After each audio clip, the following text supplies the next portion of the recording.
మా latest videos కోసం మా ఈ తెలుగు న్యూస్ ఛానల్ సబ్స్క్రైబ్ చేసి గంట సింబల్ యాక్టివేట్ చేసుకోండి. ఈరోజే మాఘ ఆదివారం సప్తమి. ఏమీ చేయకపోయినా సరే రాత్రి 12 లోపు ఈ వీడియో చూస్తే చాలు, కష్టాలన్నీ పోతాయి. కటిక పేదవాడైనా సరే ధనవంతుడవుతాడు. రాజయోగం పడుతుంది. పట్టిందల్లా బంగారంలాగా మారుతుంది. ఇక మీకు అన్ని శుభాలే జరుగుతాయి. ఫ్రెండ్స్, ఈ కథను చివరి వరకు వినండి. మధ్యలోనే ఆపేస్తే ఎటువంటి ఫలితం రాదు కనుక భక్తితో చివరి వరకు వినండి. ఫస్ట్ అయితే కామెంట్ బాక్స్లో ఓం శ్రీ సూర్యనారాయణాయ నమః అని ఒక కామెంట్ చేయండి. అలాగే ఈ వీడియోకి ఒక లైక్ కొట్టండి. మా ఛానల్ని సబ్స్క్రైబ్ చేసుకోవటం మర్చిపోవద్దు. పూర్వము సోమయాజుల వారి సోముదేవమ్మ మాఘ ఆదివారాల నోము పట్టి 5 ఏళ్లు నియమము పాటించి ఉద్యాపనము తీర్చుకును సమయంలో కథ వినేవారు లేక కుమారులను పిలిచి మాఘ ఆదివారముల నోము కథ విన రండిరా అంది. వారు అమ్మ, మేము రాజు కొలువునకు వెళ్ళుటకు ఆలస్యమవుతుంది అని వెళ్ళిపోయేరి. అప్పుడు సోమిదేవమ్మ వీధిన పోయే పిల్లలను పిలిచి మాఘ ఆదివారముల నోము కదా వినండిరా అనగా వారు మేము ఆడుకోవాలని దూరముగా పోయిరి. తరువాత సోమిదేవమ్మ రేవుకు వెళ్తున్న అమ్మలక్కలను పిలిచి మాఘ ఆదివారముల నోము కథ వినండి అనగా వారు మాకు ఇంటిలో పని ఉన్నదని వెళ్ళిపోయారు. ఇంతలో నిండు గర్భము ధరించి ఉన్న రమాదేవి అనే ఒక ఆవిడ ఎక్కడికో వెళ్తూ అటు రాగా సోమదేవమ్మ ఆమెను కూడా పిలిచి మాఘ ఆదివారముల నోము కథ విని పొమ్మనగా ఆమె ఇలా అంది. అమ్మా, నాకింత అన్నము పెట్టినచో నేను కథ వినెదను అన్నది. అప్పుడు సోమదేవమ్మ ఆమెను సరే రమ్మని లోపలికి పిలిచి స్నానము చేయించి పరమాన్నము వండి ఆమెకు పెట్టి తాను కూడా తినిన తర్వాత కథ చెప్పటం ప్రారంభించింది. అయితే అప్పుడే తినటం వలన రమాదేవికి నిద్ర వచ్చి నిద్రపోసాగినది.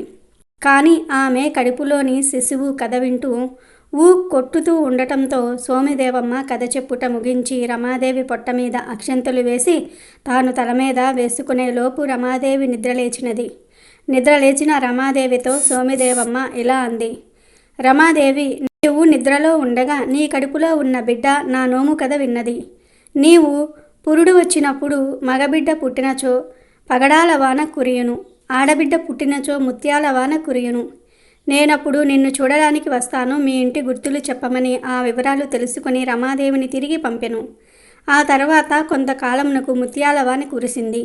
అప్పుడు సోమదేవమ్మ రమాదేవికి ఆడ శిశువు పుట్టిందని తెలుసుకుని ఉయ్యాల, చీర, ఉగ్గు గిన్నె తీసుకుని పోయి పురిటి బిడ్డకు నీళ్లు పోసి ఉగ్గు పెట్టి చీర చెట్టు కొమ్మకు కట్టి ఉయ్యాలలో పడుకోబెట్టి జోలపాడి దీవించి పాడి ఆవునిచ్చి ఇంటికి వచ్చేసింది. ఆ తర్వాత రమాదేవి పనికి పోయినది. అయితే ఆ మార్గమున పోవచున్న రాజు రమాదేవి దగ్గర ఉన్న పసిపాపను చూసి ఆమె మహాలక్ష్మి అంశము గల చిన్నది, రాజ్యాంతపురములలో ఉండదగిన బిడ్డ అని గ్రహించి రమాదేవితో అమ్మ, నీవింకా మా రాజభవనమును ఉండవచ్చునని తన వెంట తీసుకుని పోయాడు.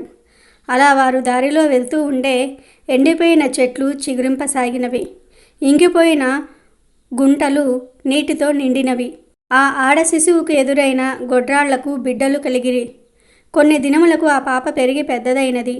రాజకుమారుడు ఆమెను ప్రేమించి 2వ భార్యగా వివాహమాడి అనురాగముగా చూసుకోసాగాడు. దాంతో రాజకుమారుని పెద్ద భార్యకు చిన్న భార్యపై అసూయ కలిగి దాసిచే ఆమె 7 వారముల నగలు అపహరించి ఒక భరిణెలో పెట్టి నదిలో పారవేయించినది. కానీ నదిలోని ఒక చేప ఆ నగలు గల భరిణెను మింగినది. చిన్న భార్య నగలు పోయాయని ఎంతో బాధపడింది. ఇంకొక వైపు నగలు మింగిన చేప జాలర్లకు చిక్కినది. జాలర్లు ఆ చేపనే తెచ్చి యువరాజు గారికిచ్చిరి. యువరాజు గారు దానిని వండి కూర చేయమనుచు చిన్న భార్యకు ఇంటికి పంపెను. చిన్న భార్య చేపను కొయ్యుచూ ఉండగా భరిణ బయటపడి పోయిన నగలు దొరికినవి. అప్పుడు చిన్న భార్య ఆ నగలన్నిటినీ అలంకరించుకుని రాజుకు కబురు చేసినది. రాజు వచ్చి చిన్న భార్య అలంకారము చూసి సంతోషించి నగలు దొరికిన సంగతి పెద్ద భార్యకు చెప్పుట కొరకు అంతఃపురమునకు వెళ్ళెను. పెద్ద భార్యకు నగలు దొరికిన సంగతి అంతకు పూర్వమే తెలిసి చిన్న భార్యను ఏ విధంగానైనా ఆమెను చంపేయాలని అనుకుంది. ఒకనాడు పెద్ద భార్య చిన్న భార్యను విందుకు పిలిచి పాయసంలో విషము కలిపి చంపబోచు ఉండగా రాజు కూడా భోజనముకు వెళ్ళి అది విషపు పాయసమని తెలియక త్రాగి మృతి చెందెను. చిన్న భార్య భర్త మరణమునకు చాలా దుఃఖించి రాజుతో సహగమనం చేయుటకు సిద్ధపడెను. పెద్ద భార్య తాను కూడా సహగమనము చెయ్యు నిశ్చయించుకొనెను. బయలుదేరి పోవుచూ ఉండగా సూర్య భగవానును వృద్ధ బ్రాహ్మణ రూపమున ఎదురు వచ్చి ఎక్కడికి వెళుచూ ఉన్నారని అడిగాను. అప్పుడు చిన్న భార్య భర్తతో సహగమనము చేటుకు వెళుచున్నానని చెప్పాను. అది విని ఆ బ్రాహ్మణుడు సౌభాగ్యవతి భవ అని దీవించి ముందు నాకు కాళ్ళు కడుగుకొనుటకు నీళ్లు ఇచ్చి నీవు కాళ్ళు కడుక్కో అనెను. ఆమె అట్లే చేసెను. తర్వాత ఆ బ్రాహ్మణుడు నాకు దాహం ఇచ్చి నీవు కూడా దాహం పుచ్చుకోమనెను. అప్పుడు ఆమె భర్త మరణించి నేను దుఃఖించుచూ ఉన్నాను. దాహము పుచ్చుకొనుట ధర్మము కాదనెను. దానికి ఆ బ్రాహ్మణుడు నీ భర్త మరణించడు, నేను చెప్పినట్లు చెయ్యుము అనెను. ఆమె ఆ విధంగా చేసెను. ఆ బ్రాహ్మణుడు తనకు తలంటి నీళ్లు పోసి గంధము ఇవ్వమని అడిగి ఆమె కూడా తలంటుకొని పసుపు రాసుకోమని ఆజ్ఞాపించెను. అందులకు ఆమె భయపడి స్వామి, భర్త చనిపోయిన దుఃఖముతో కాళ్ళు కడుక్కొని కాళ్ళు దాచుకున్నాను, దాహం పుచ్చుకొని కడుపు దాచుకున్నాను, పసుపు రాసుకొని ముఖమెట్లా దాచుకోగలనని ప్రశ్నించినది. అందులకు ఆ బ్రాహ్మణుడు సౌభాగ్యవతి భవ, నీకు ఎందుకమ్మా అంత భయం, నేను చెప్పినట్లుగా చెయ్యమనెను. అంతటా ఆమె అట్లే చేశాను. తర్వాత ఆమె అతడు చెప్పినట్లుగా అతనికి బొట్టు పెట్టి తాను కూడా బొట్టు పెట్టుకొని అతనికి భోజనము పెట్టి తాను కూడా భోజనము చేసి అతనికి తాంబూలం ఇచ్చి తాను కూడా తాంబూలం వేసుకొని ఆ బ్రాహ్మణుని పాదాలకు నమస్కరించగా ఆ బ్రాహ్మణుడు సూర్య భగవానుడిగా మారి, అమ్మ నీ భక్తికి మెచ్చి తిని నీవు తల్లి గర్భమున ఉన్నప్పుడు మాఘ ఆదివారముల కథ విని పవిత్రురాలివి అయ్యావు. నీకు ఏమి కావాలో కోరుకొనుము ఇచ్చెదను అనెను. ఆమె సంతోషించి తనకు ప్రతిభిక్ష పెట్టమని కోరికనెను. అంతట సూర్యభగవానుడు అట్లే అని అక్షింతలు ఇచ్చి ఈ అక్షింతలు నీ భర్త శవం మీద చల్లమని చెప్పి అదృశ్యమయ్యెను. తర్వాత ఆమె అక్షింతలు తీసుకుని భర్త శవం దగ్గరకు వెళ్ళి ముమ్మారు ప్రదక్షిణం చేసి భర్త మీద అక్షింతలు చల్లగా నిద్ర నుండి లేచినట్లుగా లేచెను. అది చూసి అక్కడ ఉన్న వాళ్ళంతా కూడా ఆశ్చర్యపడి నీ భర్త బ్రతకడానికి ఏమి నోము నోచితివమ్మ అని అడిగిరి. అందుకు ఆమె నేను ఏ నోము నోచలేదు, ఏ వ్రతము చేయలేదు, మాఘ ఆదివారం నోము పట్టి సోమిదేవమ్మ కథ చెప్పగా ఆ కథ నేను విన్న ఫలమే గాని నేను చేసిన ఫలం కాదని చెప్పెను. అక్కడున్న వారంతా ఆహా, నోము కథ విన్నంత మాత్రమునే ఇంత మహత్యము ఉన్నది, నోము నోచుకున్నచో ఇంకెంత మహత్యము ఉంటుందోనని అప్పట్నుంచి ఈ నోము ప్రతి మాఘ ఆదివారం నోచుకుడుచూ వచ్చారు. రాజు తన ఇద్దరి భార్యల చేత ఈ నోము నోయించి సుఖముగా ఉండెను. ఉద్యాపనము. ఈ నోము పట్టి 5 పండ్లు ఉద్యాపనము చేయవలని. మొదటి వారం పాలు త్రాగకుండా ఒక ఆదివారం నాడు ముత్తైదువులకు భోజనం పెట్టవలెను. 2వ వారం మజ్జిగ త్రాగకుండా 5 ముత్తైదువులకు పెరుగుతో భోజనం పెట్టవలెను. 3వ వారం పప్పు తినకుండా 5 ముత్తైదువులకు బూరెలతో భోజనం పెట్టవలెను. 4వ వారం తలంటుకోకుండా 5 ముత్తైదువులకు తలంటి భోజనం పెట్టాలి. 5వ వారం తాంబూలం వేసుకోకుండా 5 భోజనం పెట్టి తాంబూలం ఇచ్చి 5 రవికల గుడ్డలు, ఉగ్గె గిన్నె, ఉయ్యాల ఇచ్చి ఆదినారాయణమూర్తికి 5 మూరల అంగవస్త్రం ఇచ్చి ఉద్యాపనము చెప్పుకోనవలెను. ఒక అడవిలో ఒక మగనెమలి ఇంకా ఒక ఆడనెమలి కలిసి నివసిస్తూ ఉన్నాయి. అవి రెండూ కూడా అడవిలో చాలా సంతోషంగా ఉన్నాయి. ఒకరోజు ఆడనెమలి ఇలా అంటుంది, నేను ఇక్కడ నుంచి వెళ్ళాలని అనుకుంటున్నాను. ఎక్కడైతే ఎక్కువగా నెమళ్ళు ఉంటాయో అక్కడికి వెళ్దామని అనుకుంటున్నాను అని అంటుంది. అది విని మగనెమలి నువ్వు అక్కడికి వెళ్ళినట్లయితే గొడవలు జరుగుతాయి అని అంటుంది. మనమిద్దరము ఈ అడవిలో ఎంత సంతోషంగా ఉంటున్నామో మనకు ఇప్పుడు అక్కడికి వెళ్ళవలసిన అవసరం ఏముంది అనగానే ఆడనెమలి గొడవ చేయటం ప్రారంభించింది. ఆడనెమలి వెళదాము అని గొడవ చేసేసరికి మగనెమలి సరే వెళ్దాం అని అంది. ఇక ఆ 2 నెమళ్ళు కలిసి ఒక నగరానికి వచ్చాయి. ఆ నగరంలోని రాజు పశుపక్షులు మాట్లాడుకునే మాటలను చాలా సులభంగా అర్థం చేసుకోగలిగేవాడు. ఆ రాజు అన్ని పక్షుల మాటలను అర్థం చేసుకునే విద్యను నేర్చుకున్నాడు. ఆ ఆడనెమలి మగనెమలి ఆ నగరంలోనికి వచ్చాయి. ఒకరోజు రాజు తన రాణితో ఇలా అన్నాడు, నాకు చాలా ఆకలిగా ఉంది, భోజనం పెట్టు అని అడుగుతాడు. రాణి పంచభక్ష పరమాన్నాలు వండి ఒక చేతితో మంచినీళ్లు పట్టుకొని ఇంకొక చేతితో భోజనం ప్లేట్ తీసుకొని రాజుగారి దగ్గరకు వచ్చింది. రాజుగారి ఎదురుగా ఉంచింది. రాణి భోజనం ప్లేట్ తీసుకొని వచ్చేటప్పుడు ఒక అన్నం మెతుకు కింద పడిపోయింది. అక్కడ కొన్ని చీమలు వచ్చాయి. ఒక చీమ అన్నం మెతుకు తీసుకొని అక్కడి నుండి వెళ్ళిపోయింది. రాజుగారు అదంతా చూస్తూ ఉన్నారు. ఆ చీమ దగ్గరకు వెంటనే ఒక పెద్ద చీమ వచ్చింది. పెద్ద చీమ చిన్న చీమను నువ్వు మళ్ళీ వెళ్ళి ఆ రాజుగారి ప్లేట్లో నుండి వేరే అన్నం మెతుకుని తీసుకుని రమ్మని చెప్తుంది. ఆ మాటలను రాజు వింటూ ఉన్నాడు. ఎందుకంటే రాజు ప్రతి పశుపక్షుల మాటలను కూడా అర్థం చేసుకోగలడు. చిన్న చీమ అంటుంది, నేను వెళ్ళను. రాజుగారు నన్ను చూసినట్లయితే రాజు నన్ను చంపేస్తాడు. ఇంకొక చీమ అంటుంది, నువ్వు వెళ్ళు అని. రాజు ఆ రెండిటినీ కూడా గమనిస్తూ ఉన్నాడు. చీమల రెండిటికి కాసేపటికి అర్థమయ్యింది రాజు తమ మాటలను అర్థం చేసుకుంటున్నాడు అని. రాజుగారు మనం చెప్పే మాటలను విన్నారు, అందువలనే ఆయన మనల్ని చూస్తున్నారు అని ఒక చీమ ఇంకొక చీమతో అంటుంది. రాజుగారు మన మాటలను విని ఉంటే రాజుగారు ఆ మాటలు వేరే వారెవరికైనా సరే చెప్పినట్లయితే రాజు రాయిగా మారిపోతాడు అని చెప్తుంది. రాజుగారు చీమలనే మాటలను విని నవ్వుకుంటూ ఉన్నారు.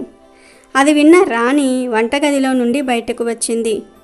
వంటగదిలో నుండి వచ్చేసరికి రాజు నవ్వుకుంటూ ఉంటాడు. రాణి చూసింది. రాణి రాజుగారి దగ్గరకు వచ్చింది. మహారాజా, నా వల్ల ఏమైనా తప్పు జరిగిందా? ఎందుకు మీరు ఇంతలా నవ్వుతున్నారు అని అడిగింది. రాజుగారు రాణితో ఎలా అంటున్నారు, అలా ఏమీ లేదు, నవ్వడానికి కారణమేమీ లేదు, మామూలుగానే నవ్వొచ్చింది అని. కానీ రాణి ఊరుకోలేదు. నాకు మీరు ఇప్పుడు చెప్పాలి అని గొడవ చేసింది. మీరు నాపైన నిజంగా స్వచ్ఛమైన ప్రేమను చూపిస్తూ ఉంటే, నన్ను రాణిగా భావిస్తూ ఉంటే మీరు ఇది చెప్పవలసిందే. మీరు ఎందుకు నవ్వుకుంటున్నారు అనగానే రాజుగారు ఇలా ఆలోచించాడు. నేను ఈ విషయమును రాణికి చెప్పాను అంటే నేను రాయి అయిపోతాను. ఒకవేళ నేను రాణికి చెప్పకపోతే రాణికైనా నాపై విశ్వాసం ఉండదు అని అనుకుంటాడు. రాజు రాణితో ఇప్పుడు ఆ మాటలను చెప్పాను అంటే నువ్వు తర్వాత పశ్చాత్తాపడతావు అని చెప్తాడు. ఏమీ పర్వాలేదు చెప్పమని అడుగుతుంది. సరే, నువ్వు నేను ఎంత చెప్పినా వినటం లేదు కాబట్టి పద, ఏదైనా అడవిలోనికి వెళదాము, అక్కడ నేను నీకు ఈ విషయాన్ని చెప్తాను అని అంటాడు. రాజు రాణి ఇద్దరూ కూడా రథం పైన అడవిలోనికి వెళతారు. అడవిలోనికి వెళ్ళగానే జరిగిందంతా కూడా రాణికి చెప్పడం ప్రారంభిస్తాడు. ఎలా అయితే రాజు కొద్ది కొద్దిగా మాటలు రాణికి చెప్తున్నాడు, అలాగే రాజు మెల్లమెల్లగా రాయిలాగా మారిపోతూ ఉంటాడు. రాజు సగం విషయం చెప్పేటప్పుడు సగం రాయిగా మారిపోయాడు. రాజు పూర్తి విషయం చెప్తాడు. రాజు పూర్తిగా రాయిలాగా మారిపోతాడు. రాణి చేసిన గొడవ వల్ల, రాణి మాట వినకపోవటం వల్ల రాజు రాయిలాగా మారిపోయాడు. రాణి ఏడవటం ప్రారంభించింది. రాజు రాయిలాగా మారిపోవటం చూసి రాణి అక్కడే కూర్చుని తల పట్టుకుని ఏదైనా జీవ జంతువులను సహాయం చేయమని అర్థిస్తోంది. అదంతా కూడా ఆ రెండు నెమళ్ళు అక్కడి నుండి చూస్తూనే ఉన్నాయి. రాణి బాధను చూసి రెండు నెమళ్లకు జాలి కలిగింది.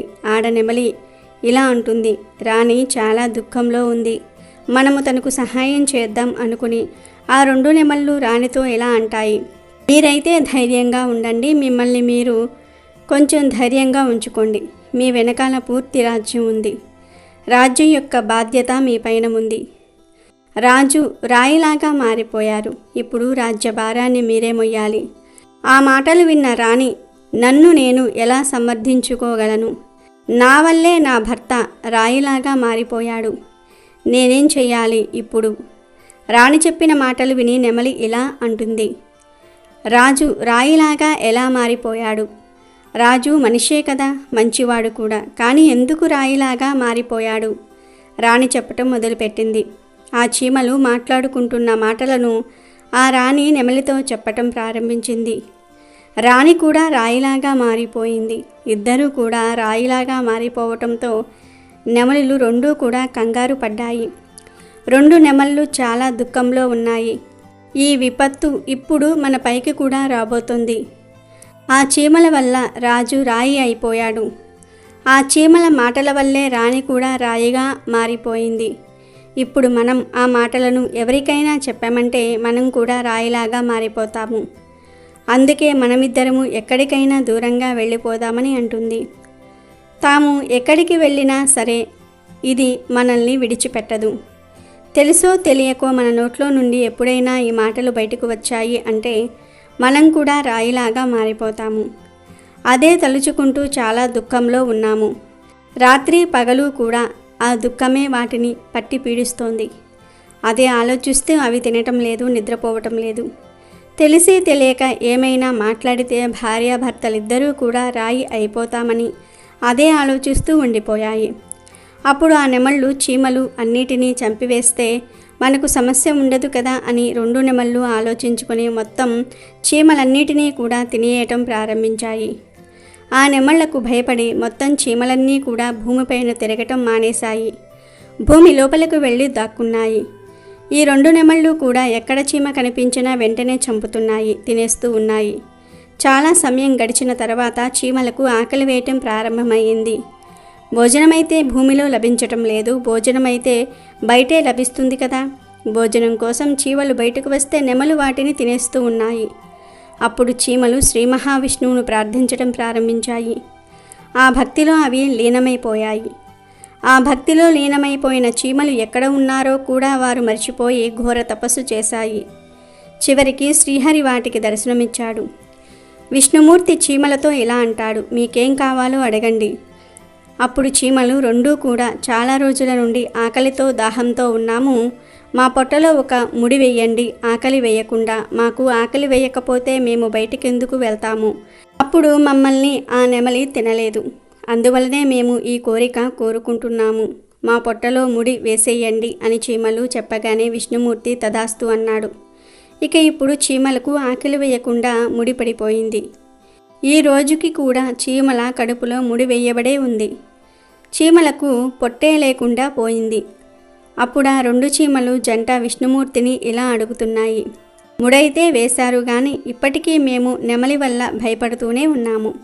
నెమలి మా కోసం ఎదురు చూస్తూ ఉన్నాయి, ఇంకా భూమిపై కూర్చుని ఉన్నాయి. మమ్మల్ని చూస్తేనే అవి మమ్మల్ని చంపేస్తాయి.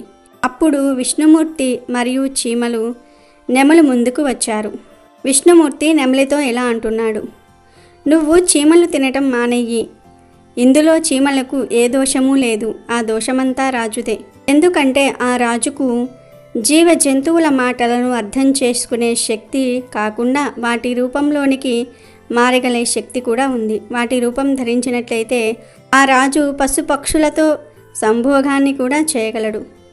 అప్పుడు ఆ పశుపక్షులు గర్భధారణ కలిగినట్లయితే వాటిని వదిలేసి మనిషిలాగా మారిపోతాడు. రాజు తన మూర్ఖత్వం కారణంగానే తను రాయిలాగా మారిపోయాడు అని చెప్పాడు. మరి రాణి చేసిన దోషం ఏమిటి అని అడిగాయి నెమళ్ళు. తన భర్త పాపంలో తన భార్య కూడా బాగానే పాలు పంచుకుంది. అతని భార్య అతన్ని ఆపి ఉంటే తను అంత పెద్ద పాపాన్ని చేసేవాడు కాదు. అందువలనే అతని భార్య కూడా ఆ పాపంలో భాగాన్ని పంచుకుంది. అందువలన తను కూడా రాయిలాగా మారిపోయింది. శ్రీహరి చెప్పిన మాటలు విన్న తర్వాత నెమలి శ్రీ మహావిష్ణువును ఇలా అడుగుతుంది, ప్రభు, ఇప్పుడు మేము రాణి చెప్పిన మాటలను విన్నాము కదా, ఆ మాటలు ఎవరికైనా చెప్పినట్లయితే మేము రాయిలాగా మారిపోతామా అని అడుగుతుంది. శ్రీ మహావిష్ణువు ఇలా చెప్తున్నాడు, ఆ శాపము ఇక్కడతో సమాప్తం అయిపోయింది. మీరు ఎవరితో చెప్పినా ఎటువంటి ఇబ్బంది లేదు. మీరు ఈ విషయాన్ని ఎవరికైనా చెప్పవచ్చు. ఆ మాట వినగానే 2 కూడా చాలా సంతోషపడ్డాయి. శ్రీహరి విష్ణువు అంతర్ధానమయ్యాడు.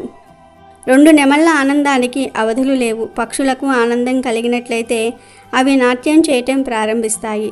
అలాగే నెమలి కూడా నాట్యం చేస్తుంది. నాట్యం చేస్తూ ఆ సంతోషంలో తన పాదాల వైపుకు చూసింది. పాదాలు పగిలిపోయి ఉన్నాయి.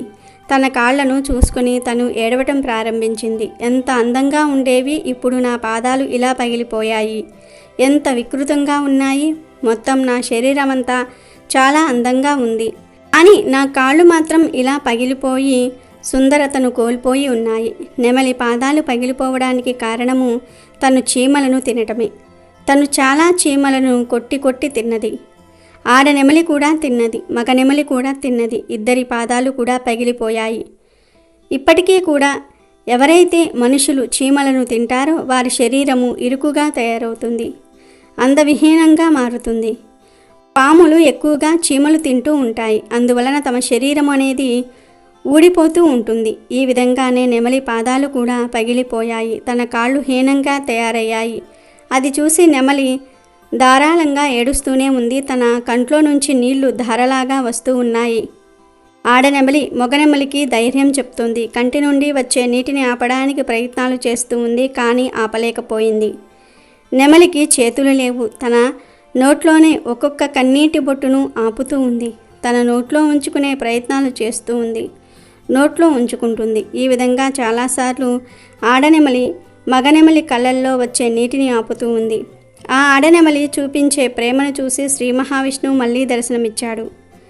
శ్రీ మహావిష్ణువు ఆ నెమళ్లతో ఇలా అంటాడు, మీ ప్రేమ ఎప్పుడూ కూడా ఇలానే ఉండాలి. మీరిద్దరూ ఎప్పుడూ సంతోషంగా ఉండమని ఆశీర్వాదాన్ని ఇస్తాడు. అందుకే ఇప్పటికీ కూడా నెమళ్ళు సంభోగం అనేవి చేయవు. నెమలి కంట్లో నుండి నాట్యం చేసేటప్పుడు నీరు వస్తూ ఉంటుంది. ఆ నీటి వల్లనే ఆడనెమలి పిల్లలను కంటుంది. అలాగే ఎంతో పవిత్రమైన మాఘ ఆదివారం రోజు మాఘ ఆదివార వ్రత కథను వింటే చాలు సూర్యభగవానుడి అనుగ్రహంతో కోటి జన్మల పుణ్యం వస్తుంది. పూర్వం ఉజ్జయిని నగరంలో ఒక అవ్వ ఉండేది. ఆమెకు ఎవ్వరూ లేరు. ఆమె దైవభక్తి పరురాలు. తెల్లవారుజామునే నిద్రలేచి ఆవు పేడతో నీళ్లు చల్లి బియ్యపు పిండితో ముగ్గులు వేసేది. స్నానం చేసి శుచిగా దేవుణ్ణి పూజించేది. పూజ చేసే అంతవరకు మంచినీళ్లు కూడా ముట్టేది కాదు. అవ్వ వద్ద ఆవు లేనందున పొరుగింటి వారి నుంచి గోమయం తెచ్చుకునేది. అవ్వ ఏ రోగాలు లేకుండా ఆరోగ్యంగానూ సంతోషంగానూ ఉండటం చూసి పొరుగామె ఈర్ష్యపడేది. నా ఆవు పేడ వల్లనే కదా ఆ అవ్వ ఇల్లు అలుకుతున్నది, సుఖంగా ఉంటున్నది. నేను పేడ ఇవ్వకపోతే అవ్వకు సుఖ సంతోషాలు ఉండవు అనుకుని ఆ పొరుగామె ఒకరోజు పేడ ఇవ్వలేదు. పేడ లేకపోవటంతో అవ్వ ఆ రోజు ఇల్లు అలకలేదు. ఇల్లు అలకని కారణంగా బాధతో అవ్వ ఆ రోజు తిండి తినలేదు. కాకతీయంగా ఆ రోజు మాఘ ఆదివారం అయ్యింది. అవ్వ నీరసంగా దినమంతా పస్తు ఉండి నిద్రలేకపోయింది. అలా ఆ రోజు అవ్వ మాఘ ఆదివార వ్రత ఫలాన్ని పొందింది. రాత్రల్లా ఒకే ఆలోచన, రేపు కూడా పేడ దొరక్కపోతే ఏమి చేయను అనుకుంది. కరుణామయుడైన దేవుడు ఈ చిన్నపాటి కోరిక తీర్చడం అనుకుంది. కోడి కూతతో పక్క మీద నుంచి దిగి వీధి గుమ్మం వద్దకు వచ్చింది. అక్కడి దృశ్యాన్ని చూసిన ఆమె ఆనందానికి హద్దులు లేవు. ఎందుకంటే గుమ్మం ముందు ధవల వర్ణంతో మెరిసిపోతున్న ఆవు ఉంది. ఆ ఆవు అవ్వను చూడగానే పేడ వేసింది. అప్పుడే భాస్కరుడి కిరణాలు నేల మీద పడుతున్నాయి. అవ్వ గోవుకు దండం పెట్టి గోమయంతో ఇల్లంతా అలికి సంతోషంగా నిత్య కర్మలు పూర్తి చేసింది. అంతసేపైనా ఆవు అక్కడి నుంచి కదల్లేదు. అవ్వ తను వండుకున్నదే ఆవుకు ముందు పెట్టి తరువాత తను తింది. రాత్రి అయినా ఆవు కదలలేదు. అప్పుడు అవ్వ ఈ ఆవును దేవుడే నాకిచ్చాడని భావించి ఇంట్లో కట్టింది. ఆ రోజు నుండి ఆవును అవ్వ ప్రేమగా చూసుకోసాగింది. రోజు ఆవుకు మేత పెట్టసాగింది. అయితే పొరిగింటామె ఈ ఆవును అవ్వకు ఎవరిచ్చారు, బహుశా దొంగిలించిందేమో అని కక్షతో గ్రామాధికారికి ఫిర్యాదు చేసింది. గ్రామాధికారి మనుషులు వచ్చి నువ్వు దొంగవు అని నేరం మోపి ఆవును తోలుకుని వెళ్ళిపోయారు. ఆ రాత్రి అవ్వ దేవుణ్ణి తలుచుకుంటూనే గడిపింది. అదే రాత్రి సూర్య భగవానుడు గ్రామాధికారికి కలలో కనిపించి ఆ అవ్వ దొంగ కాదు, ఆమె ప్రతిరోజు సూర్యోదయానికి ముందే నిద్రలేస్తుంది. భగవంతుడి మీద ఆమెకు చాలా భక్తి ఉంది. ఆమె అనుకోకుండా మాఘ ఆదివార వ్రతాన్ని చేసింది. ఆ వ్రతఫలం వలనే నేను ఆమెకు సాక్షాత్కరించి గోవును ఇచ్చాను. మీ ఊరిలో వారందరూ కూడా మాఘ ఆదివార వ్రతం చేస్తే నేను వారికి సకల ఐశ్వర్యాలను చక్కటి ఆరోగ్యాన్ని ఇస్తాను. తెల్లవారక మునిపే ఆవును తిరిగి ఆమెకు ఇచ్చి పరిహారంగా 10 రూకలివ్వు అని చెప్పాడు. ఇంకొక వైపు అవ్వ కోడి కూతతో లేచి ఈరోజు అయినా పొరుగామె పేడ ఇస్తుందా లేదా అన్న శంకతో వీధిలోనికి వచ్చింది. అప్పుడు గ్రామాధికారి మనిషి అక్కడికి వచ్చి ఆవును అవ్వకు అప్పగించి, అవ్వ ఈ ఆవు నీదే, నష్టపరిహారంగా మా యజమాని 10 రూకలిచ్చాడు, తీసుకో అన్నాడు. అందుకే ఆనాటి నుంచి గ్రామవాసులు మాఘ ఆదివార వ్రత విశిష్టతను తెలుసుకొని ఆ వ్రతం చేయటం మొదలుపెట్టారు. అన్ని పూజలు వ్రతాలలాగే మాఘ ఆదివారం నాడు సూర్యోదయానికి ముందు లేచి తలస్నానం చేసి సూర్య భగవానుడి ప్రతిమ ముందు కలశం పెట్టి సూర్య భగవానుణ్ణి షోడశోపచార పూజ చేయాలి. అలా మాఘమాసంలో ఆదివారాలు ఈ వ్రతం చేయటం వలన జన్మజన్మల పాపం నశించి అనంత పుణ్యం లభిస్తుంది. అంతేకాక రోగ భయాలుండవు, సిరి సంపదలతో ఇల్లు కలకలలాడుతుంది. అనగనగా ఒక దట్టమైన అడవి. ఆ అడవిలో ఒక మహావృక్షం ఉండేది. అది వందల ఏళ్ల చరిత్ర కలిగిన ఒక మర్రి చెట్టు. ఆ చెట్టు ఎంతోమందికి నీడను, ఎన్నో పక్షులకు ఆశ్రయాన్ని ఇచ్చేది. ఆ చెట్టు మీద ఒక చిన్న పిచ్చుక ఉండేది. ఆ పిచ్చుక చూడడానికి చాలా చిన్నదే అయినా దాని మనసు మాత్రం హిమాలయాలంతా పెద్దది. సాధారణంగా పక్షులు అంటే తమ గూడు, తమ ఆహారం, తమ పిల్లల గురించి మాత్రమే ఆలోచిస్తాయి. కానీ ఈ పిచ్చుక మాత్రం చాలా ప్రత్యేకం. అడవిలో ఏ జంతువు ఆకలితో ఉన్నా, ఏ చిన్న పక్షి పిల్ల గూటి నుండి కింద పడిపోయినా అది తట్టుకోలేకపోయేది. తన నోటితో పండ్లను తెచ్చి ఆకలితో ఉన్న వాటికి తినిపించేది. ఎండాకాలం వచ్చిందంటే చాలు, పక్షులకు నీళ్లు దొరకవు. అప్పుడు ఈ పిచ్చుక కిలోమీటర్ల దూరం వెళ్ళి ఎక్కడ నీళ్లు ఉన్నాయో కనిపెట్టి వచ్చి మిగతా పక్షులన్నిటినీ అక్కడికి తీసుకుని వెళ్ళేది. ఒకసారి ఒక వేటగాడు వేసిన బాణం తగిలి ఒక నెమలి విలవిలలాడుతూ ఉంటే ఈ పిచ్చుక తన చిన్ని ముక్కుతో ఆ బాణాన్ని బయటకు తీయడానికి ప్రయత్నించింది. గాయానికి కొన్ని పచ్చని ఆకులను తెచ్చి పెట్టి ఆ నెమలి ప్రాణాలను కాపాడింది. ఇలా తన జీవితకాలమంతా స్వార్థం లేకుండా కేవలం ఇతరుల కోసమే బ్రతికింది. పుణ్యం అంటే ఏదో గుళ్ళకు వెళ్తే వచ్చేది కాదు, తోటి ప్రాణి కష్టంలో ఉన్నప్పుడు సహాయం చేస్తే వచ్చేదని ఆ పిచ్చుక నిరూపించింది. ఒకరోజు ఆకాశం ఒక్కసారిగా నల్లబడింది. భయంకరమైన గాలివాన మొదలయ్యింది. పెద్ద పెద్ద చెట్లు కూడా నేలమట్టం అవుతూ ఉన్నాయి. ఆ తుఫాను ధాటికి పిచ్చుకలు కట్టుకున్న గూళ్ళన్నీ చెల్లాచెదురు అయిపోయాయి. ఈ పిచ్చుక తన గూటిలో ఉన్న చిన్న పిల్లలను తన రెక్కల కింద దాచుకుని కాపాడుకోవాలని చూసింది. కానీ విధి చాలా బలమైనది. ఒక పెద్ద కొమ్మ విరిగి సరిగ్గా ఆ గూటి మీద పడింది. ఆ ప్రమాదంలో పిచ్చుక తన పిల్లలతో సహా ప్రాణాలు వదిలేసింది. చనిపోయిన ఆ పిచ్చుక ఆత్మ నేరుగా యమలోకానికి చేరుకుంది. యమధర్మరాజు సభలో చిత్రగుప్తుడు ఆ పిచ్చుక చేసిన పుణ్య కార్యాల చిట్టాను చదివాడు. ప్రభు, ఈ చిన్న పిచ్చుక చేసిన పుణ్యం సామాన్యమైనది కాదు. ఇది ఒక మనిషి కూడా చేయలేనన్ని సేవలు చేసింది. దీనికి స్వర్గలోకంలో గొప్ప స్థానం లభిస్తుంది అని చెప్పాడు. యమధర్మరాజు ఆ పిచ్చుకను చూసి మురిసిపోయాడు.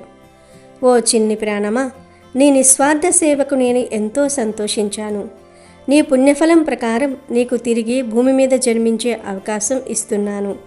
నీవు కోరుకుంటే ఒక అందమైన ఐశ్వర్యవంతురాలైన స్త్రీగా పుట్టవచ్చు, లేదా సర్వశక్తివంతుడైన ఒక పురుషుడిగా పుట్టవచ్చు. ఈ రెండిటిల్లో నీకు ఏ జన్మ కావాలో కోరుకో అని అడిగాడు. అప్పుడు ఆ పిచ్చుక కళ్ళల్లో నీళ్లు తిరిగాయి. అది యముడికి నమస్కరించి ఇలా అంది, స్వామి, మీరు నాకు జన్మను ఇస్తానంటున్నారు, కానీ నాకు ఏ జన్మ వద్దనిపిస్తోంది. ముఖ్యంగా ఈ భూమి మీద స్త్రీగా పుట్టడం కంటే నరకం ఇంకొకటి లేదని నేను భావిస్తూ ఉన్నాను. అలాగే అహంకారంతో నిండిన పురుష జన్మ కూడా నాకు వద్దు. నేను భూమి మీద ఉన్నప్పుడు కల్లారా ఒక కథను చూశాను. ఆ కథ వింటే మీకే అర్థమవుతుంది నేను ఎందుకు ఇలా అంటున్నాను. నేను ఉండే మర్రి చెట్టు కింద గౌరీ అనే ఒక అమ్మాయి ఉండేది. ఆమె కథ వినండి ప్రభు అంటూ ఆ పిచ్చుక చెప్పటం మొదలుపెట్టింది. గౌరీ పుట్టటమే ఎంతో దరిద్రంలో పుట్టింది. ఆమె పుట్టిన వెంటనే తండ్రి తాగుడుకు బానిసై చనిపోయాడు. నీవు పుట్టాకే మా అరిష్టం మొదలైంది అని ఊరి వాళ్ళంతా ఆ పసిగుడ్డును నిందించారు. తల్లి కూలి పనులకు వెళ్ళి గౌరిని సాకింది. చిన్నప్పటి నుండి గౌరికి ఆటపాటలు లేవు, కొత్త బట్టలు లేవు. 10 ఏళ్ల వయసు నుండే ఇతరుల ఇళ్లల్లో అంట్లు తోమటం, ఓడవటం వంటి పనులు చేసేది. యజమానులు పెట్టే తిట్లు, విసిరేసే పాచి అన్నం తింటూ పెరిగింది. ఆమెకు ఆకలి అంటే తెలుసు గాని కడుపు నిండా తినటం అంటే ఎలా ఉంటుందో కూడా తెలియదు. అయినా సరే ఆమె మనసులో ఏనాడు ఎవరి మీద ద్వేషం లేదు. తనకు దొరికిన ఆ పాచి అన్నంలో కూడా ఒక ముద్ద తీసి నాకు వేసేది. అలా ఆమె కష్టంలోనే పెరిగి పెద్దదయ్యింది. వయసుతో పాటు ఆమెలో అందం కూడా పెరిగింది. ఒకరోజు ఆ ప్రాంతపు జమీందారు గారు మా అడవికి వేటకు వచ్చారు. దారి తప్పి ఆ గ్రామానికి వచ్చిన ఆయనకు గౌరీ కనిపించింది. మురికి బట్టల్లో ఉన్న ఆమె ముఖంలోని తేజస్సు ఆయనను కట్టిపడేసింది. వెంటనే ఆయన మనసు పడి ఆమెను పెళ్లి చేసుకుంటానని ఊరి పెద్దల ముందు ప్రకటించాడు. ఆ ఊరి వాళ్ళంతా ఆశ్చర్యపోయారు. ఒక అనాథ పిల్ల జమీందారు కోటలోనికి మహారాణిలా వెళ్ళటం అంటే అది ఆమె పూర్వజన్మ సుకృతం అని అందరూ అనుకున్నారు. తల్లి కూడా తన కూతురి కష్టాలు తీరిపోయాయని సంతోషించింది. జమీందారు గౌరిని పెళ్లి చేసుకుని కోటకు తీసుకువెళ్ళాడు. మొదట్లో ఆయన ఆమెను ఎంతో ప్రాణంగా చూసుకున్నాడు. గౌరికి కావలసినవన్నీ సమకూర్చాడు. బంగారము, పట్టు వస్త్రాలు, సేవకులు, ఆమె జీవితం ఒక్కసారిగా మారిపోయింది. గౌరి కూడా తన భర్తను దైవంగా భావించింది. ఆయనకు ఏ చిన్న కష్టం రాకుండా చూసుకునేది. కానీ కాలం గడిచే కొద్దీ జమీందారుకు ఉన్న కొన్ని వ్యసనాలు బయటపడ్డాయి. ఆయన విచ్చలవిడిగా జోదం ఆడటం, తప్పుడు వ్యాపారాల్లో పెట్టుబడులు పెట్టడం వల్ల ఆస్తి అంతా కరిగిపోవటం మొదలయ్యింది. ఉన్న పొలాలు, ఇల్లు, నగలు అన్నీ అప్పుల పాలయ్యాయి. చివరికి కట్టుకున్న బట్టలతో బయటకు రావాల్సిన పరిస్థితి ఏర్పడింది. ఆ సమయంలో జమీందారు తన తప్పును ఒప్పుకోకుండా గౌరి మీద పడ్డాడు. నిన్ను పెళ్లి చేసుకున్న ముహూర్తం బాగోలేదు. నీవు మా ఇంట్లో అడుగుపెట్టిన రోజే నా దరిద్రం మొదలగింది. నీవు ఒక దరిద్రపు గొట్టుదానివి. నీ పాదం మా కోటలో పెట్టాకే నా సర్వస్వం పోయింది అని ఆమెను అందరి ముందు అవమానించాడు. గౌరి ఏడుస్తూ ఆయన కాళ్ళ మీద పడింది. స్వామి, ఆస్తి పోతే పోయింది, మనం కష్టపడి బ్రతుకుదాం, నన్ను వదిలివేయకండి అని బ్రతిమలాడింది. కానీ ఆయన వినలేదు. నీ వల్ల పోయిన ఆస్తిని మళ్ళీ సంపాదించాలంటే నేను ఒక ధనవంతుడి కూతురిని పెళ్లి చేసుకోవాలి అని చెప్పి ఆ రోజే గౌరిని మెడపెట్టి బయటకు నెట్టేశాడు. మళ్ళీ ఇంకొక ధనవంతురాలిని పెళ్లి చేసుకున్నాడు. కట్టుకున్న భర్త, ప్రాణంగా ప్రేమించిన మనిషి అలా నడి రోడ్డు మీదకు తోసేసరికి గౌరికి దిక్కుతోచలేదు. తన తల్లి దగ్గరకు వెళ్దామంటే అప్పటికే తల్లి అనారోగ్యంతో చనిపోయింది. ఊరిలోనికి వెళ్తే ఆ ఊరి మగవాళ్లంతా ఆమెను ఒక మనిషిలా కాకుండా ఒక వస్తువులా చూడటం మొదలుపెట్టారు. ఇక్కడే నేను స్త్రీల గురించి చెప్పే మొదటి చెత్త విషయం ఉంది స్వామి. ఒక స్త్రీకి కష్టం వస్తే సమాజం ఆమెను ఆదుకోదు. పైగా ఆమెలో తప్పు వెతుకుతుంది. భర్త వదిలేశాడంటే ఈమెలో ఏదో లోపం ఉండే ఉంటుంది. ఈమె వ్యక్తిత్వం బాగోలేదు, అందుకే ఆయన వదిలేశాడు అని ముద్ర వేస్తారు. ఊరిలోని మగవాళ్ళు ఆమె చుట్టూ తిరగటం మొదలుపెట్టారు. ఆమెకు నీడ ఇవ్వటం కోసం కాదు, ఆమెను అనుభవించటం కోసం. ఒకప్పుడు మహారాణిలా చూసిన కళ్ళే ఇప్పుడు ఆమెను నీచంగా చూశాయి. వీధుల్లో వెళ్తూ ఉంటే అసభ్యకరమైన సైగలు చేసేవారు. భర్త లేని దానివి కదా, మా దగ్గరకు రా, నిన్ను బాగా చూసుకుంటాం అని ముఖం మీదే అడిగేవారు. అది విన్నప్పుడు గౌరి గుండె తరుక్కుపోయేది. ఆమె గౌరవంగా బతకాలని చూస్తూ ఉంటే ఈ మగ సమాజం ఆమెను బజారు మనిషిని చేయడానికి సిద్ధపడింది. ఇంకో రెండో చెత్త విషయం ఏమిటంటే స్వామి, పురుషులు తమ అహంకారం కోసం ఎంతకైనా తెగిస్తారు. ఆ జమీందారు రెండో పెళ్లి చేసుకుని సుఖంగా ఉన్నాడు. కానీ గౌరి మాత్రం ఆకలితో అలమటిస్తోంది. ఒక మగవాడు స్త్రీని వదిలేస్తే సమాజం అతన్ని ఏమీ అనదు. కానీ ఒక స్త్రీ అనాథగా మిగిలిపోతే ఆమె మీద పడి ఏడవడానికి అందరూ వస్తారు. గౌరి ఒక పూట తిండి కోసం కూలి పనికి వెళ్తే అక్కడ కూడా యజమానులు ఆమెను తప్పుడు చూపులతోనే వేధించేవారు. నువ్వు నాకు లొంగిపోతేనే నీకు పని ఇస్తాను అని షరతులు పెట్టేవారు. ఒక పక్క ఆకలి, మరో పక్క అవమానం. గౌరి ఏడుస్తూ నేను ఉన్న మర్రి చెట్టు దగ్గరకు వచ్చింది. ఆమె కళ్ళల్లో ఉన్న వేదన చూసి నా ప్రాణం విలవిలలాడిపోయింది. ఒక స్త్రీగా పుట్టటం అంటే ఇంత నరకమా అని నాకు అప్పుడే అనిపించింది. ఆమె తన పాత జ్ఞాపకాలను తలుచుకుంటూ ఏడ్చింది. చిన్నప్పుడు తిండి లేక ఏడ్చాను, ఇప్పుడు గౌరవం లేక ఏడుస్తున్నాను. నేను చేసిన పాపం ఏమిటి? కేవలం ఆడదానిగా పుట్టటమే నా పాపమా అని ఆకాశం వైపు చూస్తూ అరిచింది. ఆమెకు ఆకలి వేస్తూ ఉంటే తినడానికి అన్నం లేదు, దాహం వేస్తూ ఉంటే నీళ్లు ఇచ్చే నాథుడి లేడు. ఊరి చివర ఉన్న ఆ చెట్టు దగ్గరకు ఎవరైనా వస్తారేమో అని ఆశగా చూసింది. కానీ అక్కడికి వచ్చిన మగవాళ్ళు కూడా ఆమె ఆకలిని తీర్చటం కంటే ఆమె శరీరాన్ని ఎలా వాడుకోవాలా అని ఆలోచిస్తూ ఆమె చుట్టూ తిరిగారు. ఆ నీచమైన చూపులను భరించలేక గౌరి ఆ రోజంతా ఏడుస్తూనే ఉంది. చివరికి నిరసించిపోయి ఆ చెట్టు కిందనే ఒరిగిపోయింది. ఆమె చనిపోయే క్షణంలో కూడా మళ్ళీ జన్మంటూ ఉంటే ఆడదానిగా మాత్రం పుట్టకూడదు అని మొక్కుకుంది.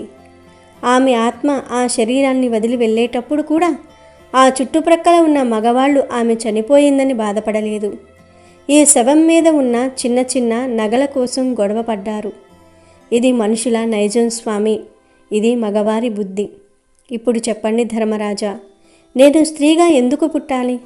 స్త్రీ అంటే కేవలం పురుషుడి అవసరాలు తీర్చే వస్తువా? ఆమెకు మనసు ఉండదా? ఆమె కష్టాలకు విలువ ఉండదా? ఒక మగవాడు ఎన్ని తప్పులు చేసినా సమాజం క్షమిస్తుంది, కానీ ఆడది ఏ తప్పు చేయకపోయినా నిందలు మొయ్యాలి. ఆమె విజయం సాధిస్తే వెనుక ఎవరో మగవాడు ఉన్నాడు అంటారు. ఆమె ఓడిపోతే ఆమె చేతగానిది అంటారు. మగవాడికి అహంకారం ఎక్కువ, స్త్రీకి కన్నీళ్లు ఎక్కువ. ఈ భూమి మీద మానవత్వం చచ్చిపోయింది. మనుషులు ఒకరిని ఒకరు ప్రేమించుకోవటం మానేశారు. స్వార్థం, కామం, అహంకారం, వీటితోనే మనుషులు బ్రతుకుతున్నారు. ఇలాంటి మనుషుల మధ్య నేను ఉండలేను. పురుషుడిగా పుడితే నాకు అహంకారం వస్తుందేమో, మళ్ళీ నేను కూడా ఇంకొక గౌరిని ఏడిపిస్తానేమో అన్న భయం నాకు ఉంది. స్త్రీగా పుడితే ఆ కష్టాలను భరించే శక్తి నాకు లేదు. అందుకే నాకు ఈ 2 జన్మలు వద్దు. నేను పక్షిగా ఉన్నప్పుడు చేసిన ఆ కొద్దిపాటి పుణ్యాన్ని నాకు ప్రసాదంగా ఇచ్చి ఈ జనన మరణ చక్రం నుండి నన్ను విముక్తుణ్ణి చెయ్యండి. నాకు మోక్షం ప్రసాదించండి. ఆ భగవంతుడి పాదాల దగ్గర శాశ్వతంగా ఉండేలాగా దీవించండి అని వేడుకుంది. పిచ్చుక చెప్పిన మాటలు విన్న యమధర్మరాజు కళ్ళు చెమర్చాయి. సృష్టిని శాసించే యముడు కూడా ఒక క్షణం మౌనంగా ఉండిపోయాడు. చిత్రగుప్తుడు తన పుస్తకాన్ని పక్కన పెట్టేశాడు. ఒక చిన్న పిచ్చుక భూమి మీద ఉన్న ఇంత పెద్ద సత్యాన్ని గ్రహించిందంటే అది సామాన్యమైన విషయం కాదు. యముడు ఆ పిచ్చుక దగ్గరకు వచ్చి, ఓ పుణ్యాత్మురాలా, నీవు చెప్పినవన్నీ అక్షర సత్యాలు. మనుషులు తమ బుద్ధిని మార్చుకోనంతకాలం భూమి మీద నరకం ఉంటూనే ఉంటుంది. స్త్రీని గౌరవించిన జాతి ఎప్పటికీ బాగుపడదు. పురుషులు తమ అహంకారాన్ని వీడనంతకాలం శాంతి ఉండదు. నీవు మనిషిగా పుట్టి ఈ బాధలు అనుభవించటం నాకు ఇష్టం లేదు. నీవు కోరుకున్నట్లే నీకు మోక్షాన్ని ప్రసాదిస్తున్నాను. నీవు మాయా ప్రపంచం నుండి విముక్తి పొంది పరమాత్మలో ఐక్యమైపో అని వరమిచ్చాడు. వెంటనే ఆ పిచ్చుక ఆత్మ ఒక దివ్యమైన కాంతిగా మారి ఆకాశంలోనికి కలిసిపోయింది. ఈ కథ మనకు నేర్పే పాఠం ఒక్కటే. మనం మగవారిగా పుట్టినందుకు గర్వపడటం కాదు, మన ప్రవర్తనను మార్చుకోవాలి. జమీందారులా తన తప్పులను భార్య మీదకు నెట్టివేయటం పురుష లక్షణం కాదు. కష్టకాలంలో భార్యకు వెన్నెముక్కల నిలబడడమే నిజమైన మగతనం. అలాగే సమాజం కూడా ఒక స్త్రీ ఒంటరిగా ఉందంటే ఆమెను వేధించటం కాకుండా ఆమెకు రక్షణ కవచంలా నిలబడాలి. పిచ్చుక చెప్పిన ఆ 2 చెత్త విషయాలు మనల్ని ఆలోచింపజేయాలి. మగవాడు తన విజయాన్ని తనది అనుకుంటాడు, తన ఓటమిని మాత్రం స్త్రీ మీదకు నెట్టేస్తాడు. ఇది మొదటిది. రక్షణ లేని స్త్రీని చూస్తే సమాజం సానుభూతి చూపదు, సదా దాన్ని అవకాశంగా మార్చుకోవాలని చూస్తుంది. ఇది రెండవది. ఈ 2 దుర్గుణాలు మన సమాజం నుండి పోవాలి. స్త్రీని గౌరవించే సమాజం మాత్రమే సుభిక్షంగా ఉంటుంది. నేటి కాలంలో కూడా ఎంతోమంది గౌరీలు మన కళ్ళ ముందే కన్నీళ్లు పెడుతూ ఉన్నారు. భర్తల వేధింపులకు, సమాజపు నీచపు చూపులకు బలైపోతూ ఉన్నారు. అహంకారంతో నిండిన మగవాళ్ళు తమ తప్పులను కప్పిపుచ్చుకోవడానికి ఆడవారిని బలి చేస్తూ ఉన్నారు. ఇది మారాలి. ప్రతి మగాడు తన ఇంట్లో ఉన్న స్త్రీని ఒక దేవతలా కాకపోయినా కనీసం తనతో సమానమైన మనిషిగా చూడాలి. ఆమె మనసును, ఆమె కష్టాన్ని గుర్తించాలి. అప్పుడే ఆ పిచ్చుక అడిగిన మోక్షానికి ఒక అర్థం ఉంటుంది. ఈ కథ మన కళ్ళు తెరిపించాలి. స్త్రీల పట్ల మన దృక్పథం మారాలి. అప్పుడే ఆ భగవంతుడి అనుగ్రహం మనపై ఉంటుంది. నమ్మకమే మనకు బలం. ఆ నమ్మకంతోనే మనం మార్పు వైపు అడుగులు వేయాలి. చివరిగా ఒక్క మాట, స్త్రీ ఓర్పుకు హద్దు ఉంటుంది. ఆమె సహనాన్ని పరీక్షించకండి. ఆమె కన్నీరు పెట్టిన ఇల్లు ఎప్పటికీ ప్రశాంతంగా ఉండదు. మగవాళ్ళు తమ అహంకారాన్ని పక్కన పెట్టి స్త్రీలోని గొప్పతనాన్ని గుర్తించినప్పుడే ఈ భూమి ఒక స్వర్గంలా మారుతుంది. పిచ్చుక చెప్పిన ఆ నిజాలను మనం అబద్ధాలుగా మార్చే రోజు రావాలని కోరుకుందాం. అంటే స్త్రీలు గౌరవించబడే, పురుషులు తమ తప్పులను ఒప్పుకునే ఒక కొత్త సమాజం రావాలి. అప్పుడే మానవ జన్మకు ఒక సార్థకత ఉంటుంది. ఈ కథ ప్రతి మగాడి గుండెను తాకి వారి ఆలోచనల్లో మార్పు తెస్తుందని ఆశిద్దాం. కాబట్టి ఈరోజు రాత్రి 12 లోపు ఈ కథలు వింటే చాలు, రాజయోగం పడుతుంది, పట్టిందల్లా బంగారం లాగా మారుతుంది. ఇక మీకు అన్ని శుభాలే జరుగుతాయి. అమెజాన్లో బెస్ట్ డిస్కౌంట్స్ కోసం వీడియో డిస్క్రిప్షన్లో లింకు ఉంది, చూడండి. అలాగే మా టెలిగ్రామ్ ఛానల్ సబ్స్క్రైబ్ చేసుకోండి.